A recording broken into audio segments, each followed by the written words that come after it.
Labas. Na ir dar viena kava iš naujienų. Tai Vei-Blocker. Tikiuosi suprantamai ištariau, kurioje yra chitozanas, sumažina riebalų pasisavinimą iš maisto ir padeda išvengti kepenų suriebėjimo, kurį sukelia riebi mityba. Cholinas teigiamai veikia virškinimą ir kepenų funkciją, gerina pažinimo gebėjimus ir bendrą organizmo veiklą. Cinkas didina ląstelių jautrumą insulinui ir padeda palaikyti tinkamą angliavandenių ir riebalų rūgščių apykaitą.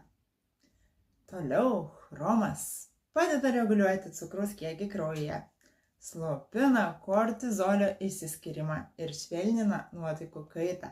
Beje, rekomenduojama šią kavą gerti ne daugiau 2-3 puodelius per dieną, kartu geriausia su riebesniu maistu. Tad jeigu nori šios kavos su nuolaida, kviečiu tave registruotis į mano FM komandą man parašius žinutę.